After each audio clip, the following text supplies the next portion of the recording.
बिगाड़ा काम बिगाड़ा। 3 बहुओं के रवैये से सासू माँ बहुत परेशान थी। दरअसल बात ये थी कि तीनों बहुओं में किसी बात को लेकर अनबन हो गई थी। तब से ही तीनों एक दूसरे से मुंह फुलाए रहती थी। ना कोई सीधे मुंह किसी से बात करती, ना किसी का कहना मानती।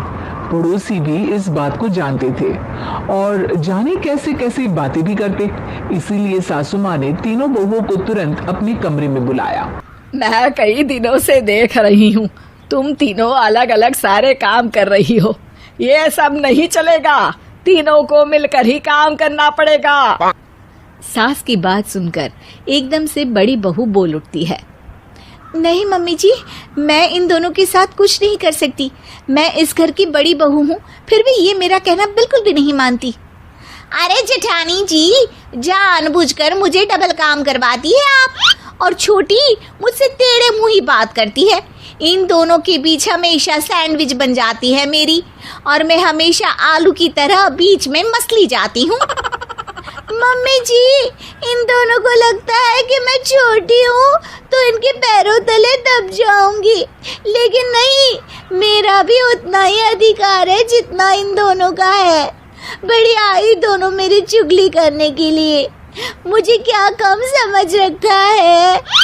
तीनों बहू एक दूसरे से बहस करने लगती है और सास दोबारा ये देखकर टेंशन में आ जाती है और सबसे कहती है, चुप हो जाओ, अब से तुम तीनों सारे काम एक साथ करोगी। आंख बंद करके एक दूसरे की बात सुनोगी।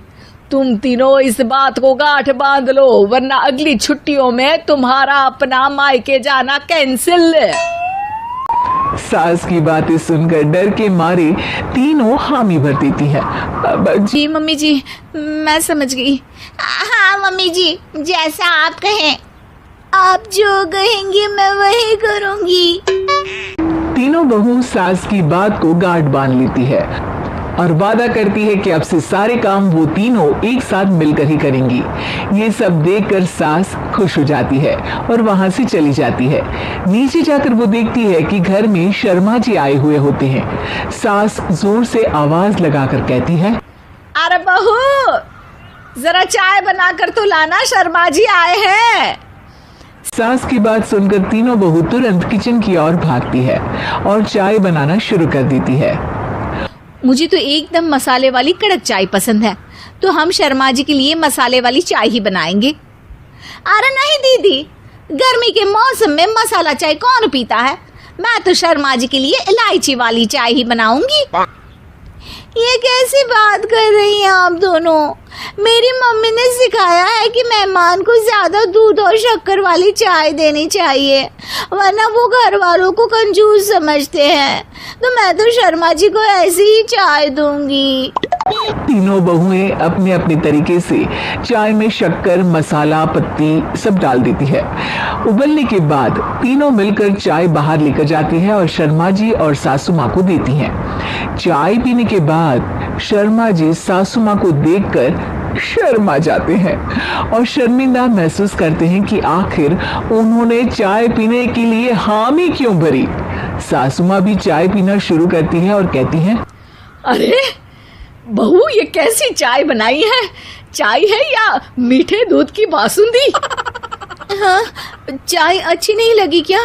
कोई बात नहीं, हम पराठा बनाकर लाते हैं। चलो चलो अंदर। हाँ चलो। हाँ, आती हूँ मैं भी। नहीं नहीं, मेरा पेट चाय ने ही चौपट कर दिया, वही काफी है। पराठे से पोपट नहीं करवाना, मैं तो चलता हूँ। शर्मा जी चुपचाप पतली गली से निकल जाते हैं। अगले दिन सास बहुओं से कहती है, अरे बहू, जाओ जाके ऊपर के गेस्ट हाउस की सफाई कर दो। कल हमारे यहाँ मेरे दूर के रिश्तेदार आने वाले हैं, तो पूरे कमरे को चमका देना, समझी?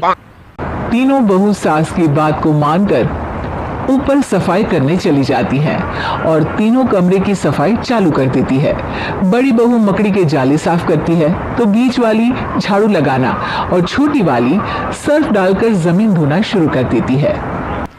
अरे दीदी, जेठानी जी, अभी मैंने पूरी फर्श धोई और आप फिर से धूल नीचे गिरा रही हैं। और मछली जेठानी जी, आप बिना झाड़ू की धूल यहाँ छटक रही हैं। अरे तीनों को साफ करना है, एक साथ सफाई करते हैं ना। अरे वही तो, हम साथ साथ हैं, घर साफ साफ है। तीनों बहू ऐसे ही काम में उलझ जाती है और 2 घंटे तक एक ही कमरे की सफाई करती रहती है। बहुत देर से अपनी बहुओं को ना देखने के कारण सास ऊपर कमरे में उन्हें देखने जाती है, लेकिन कमरे में घुसते ही वो गीली फर्श पर फिसलने के कारण नीचे गिर जाती है। ओरी मोरी मैया, हड्डी मरोड़ के रख दी। आए मेरी तो कमर ही टूट गई रे। तीनों बहुएं सास को उठाती हैं और बिस्तर पर सुला देती है। अरे मेरे हाथ पैर दर्द कर रहे हैं, दबा दो, आराम मिलेगा। हाँ जी माँ जी। अरे जी माँ जी। और तीनों बहुएं एक साथ सास के हाथ को दबाना शुरू कर देती है। माँ की तो चीख ही निकल जाती है और नतीजा ये होता है कि सास के बचे हुए शरीर में भी दर्द उठ जाता है। हाय राम, ये क्या कर दिया तुम तीनों ने। अरे मेरी तो किस्मत ही फूटी है कि तुम जैसी बहुएं मुझे मिली। हे भगवान, पूरे शरीर में दर्द बढ़ गया है। अब तो पता नहीं कि चल भी पाऊंगी या नहीं। माफ करो, मुझे गलती हो गई मुझसे कि तुम तीनों को एक साथ काम करने के लिए बोला। सोचा था तीनों मिलके अच्छे से काम करेगी, लेकिन बड़े बुजुर्ग सही कहते थे कि 3 तिगाड़ा काम बिगाड़ा। तुम लोगों ने ये बात ना आज साबित करके दिखा दी। तुम तीनों को तो समझाना यानी मानो भैंस के आगे बीन बजाना है। तुम्हें अकेले अकेले काम करना है ना, तो अब से तुम अकेले ही अपना अपना काम करो। तीनों बहुएं वहां से जाने लगती है। अरे कहाँ जा रही हो? आप ही ने तो कहा कि अपना अपना काम करो, तो मुझे मुल्तानी मिट्टी लगानी है। अरे मुझे भी तो नेल पॉलिश लगानी है। मुझे ना मेहंदी लगानी है। सास अपना सर पीट लेती है और कहती है, अरे मुझे भी लगाना है कुछ। क्या माँ जी? क्या माँ जी? क्या माँ जी? तुम्हारे घर वालों को फोन तुम्हारी हरकतें बताने के लिए।